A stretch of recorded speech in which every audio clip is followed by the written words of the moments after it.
Hi there guys, this is Richard, your host, back again with another marvelous video. This time, Oseberg, Serpents of the Eye of Odin from Ragnarok explained. We have an amazing find for you today. The film that we're going to talk about is set extremely deep in mythology and folk tales. It is like the fresh air of fantasy that all of you fans have been waiting for. Ragnarok is an action-packed and full of adventure film that is centered around a legendary monster movie concept, and it's based on a specific cultural belief along with realistic family dysfunction.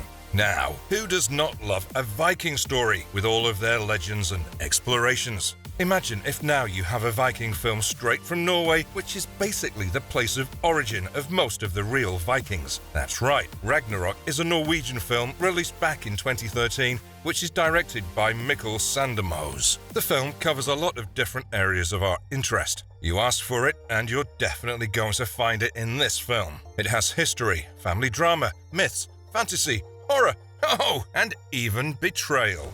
A lot is happening throughout the film, so there will be a lot of times when you'll ask yourself, what turn is the film going to take now? Ragnarok tells the story of an archaeologist who is also a single father to 2 kids. He believes that there was a Viking expedition of the famous Oseberg Viking ship that led to the findings of something huge and unbelievable. Well, we know you're curious to find out what exactly did this guy discover, or let us say, was trying to discover. Now, without making you wait any longer, dive into the video and find out for yourself. Before we go into our explanation, we have a very small request. If you like our content, please support us by subscribing to our channel. This is a small click for you, but for us, it means a lot. Thank you. Let's begin. My God! All legends have their origin. Ragnarok 2013.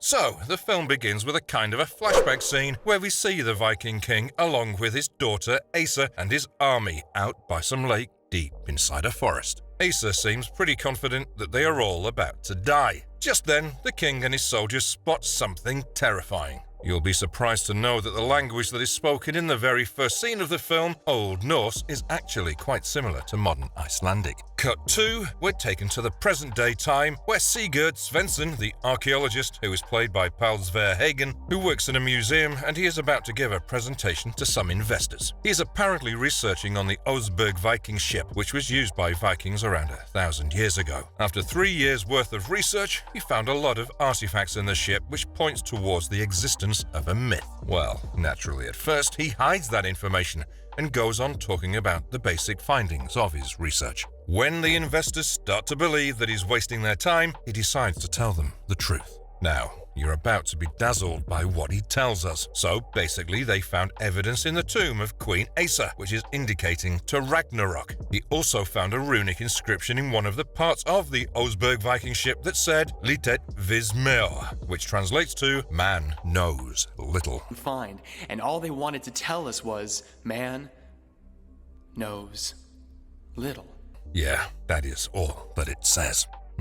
Imagine a Viking centuries ago wanting to leave that tiny message for the world to discover.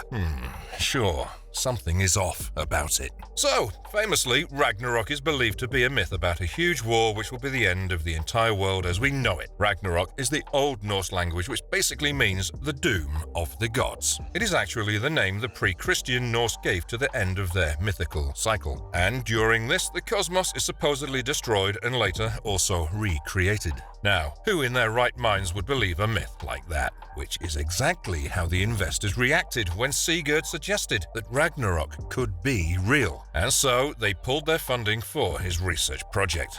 That sure upset the museum's director, Henriksson. Now, the plot takes a rather interesting turn, and Sigurd's co-worker Alan, played by Nicolò Cleve Brock, shows up at Sigurd's door with something quite unexpected. Guess what he found? A giant stone tablet in the city of Finnmark with runic inscriptions on it. They are able to translate most of the runic symbols, and you'll not believe what it says. The stone seems kind of like a map left for the survivors by Queen Asa herself, and looks like there is an island in a lake which might have Viking treasure.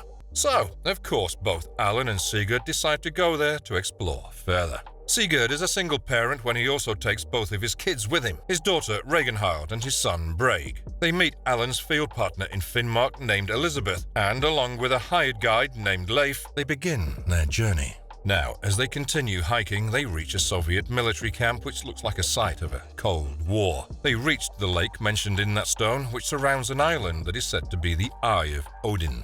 Upon exploring some more, Brage finds an enormous cave. After going down inside the cave, Sigurd finds a Viking helmet. It feels like they have hit a jackpot because the cave is full of Viking artifacts. Oh, but Leif has other plans for it. He threatens to kill all of them if they refuse to give all the artifacts to him.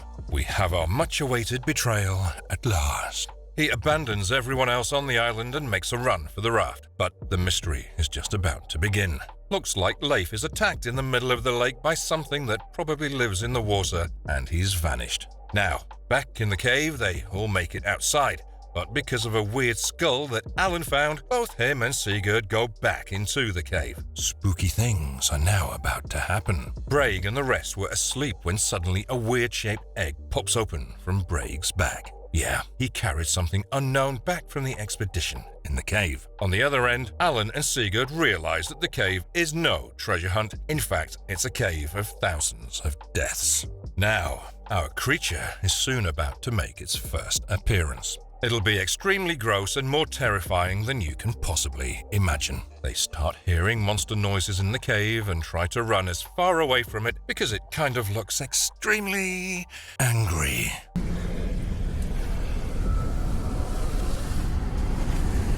Remember the egg that broke in the bunker? Guess what came out of it? A tiny sort of like a baby snake. Oh, but the way it screamed will give you goosebumps. They all now decide that if they want to stay alive, they need to leave this island as soon as possible. So, with the help of a rope, they make a ropeway for them to safely travel through the lake to the other side, because obviously they do not have time to build a boat and the creature will probably attack them if they set foot in the water. Sigurd gets in trouble when he's halfway through the rope after Alan, Brage and Ragnhild have crossed it safely. And as Elizabeth tries to help him out, they are almost attacked by that creature who jumped up right from the lake. You're about to be super scared for their lives.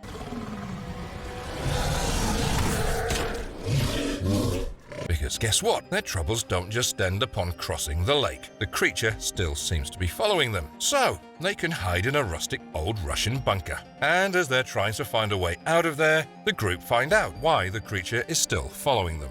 That baby snake which came out of the egg? Yeah, apparently Alan has been hiding and carrying it with him all this while. Well, unfortunately, as soon as it looks like they might be able to safely get away, the monster finds them and attacks Alan. One man down. What will happen to the rest?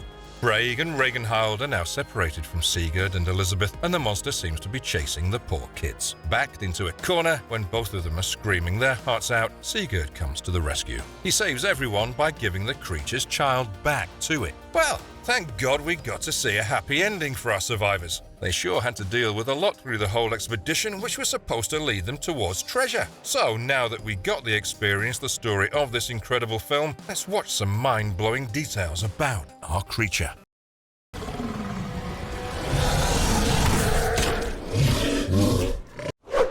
Oseberg Serpent Monster. We all know by now that the famous creature in Ragnarok, which the whole movie is about, is basically the Oseberg Serpent. They are a species of legendary sea serpents. Sure, our heroes were not supposed to seek them out and wake up the mother serpent as they did, but that is what happens when you find an artifact written with runic symbols. You try to understand it in a way that seems beneficial for your purpose. Good for us that Sigurd and his group went to the Eye of Odin. It sure gave us an amazing watch. The Eye of Odin. Now we know you're probably wondering, what did the Vikings want from this creature in the first place?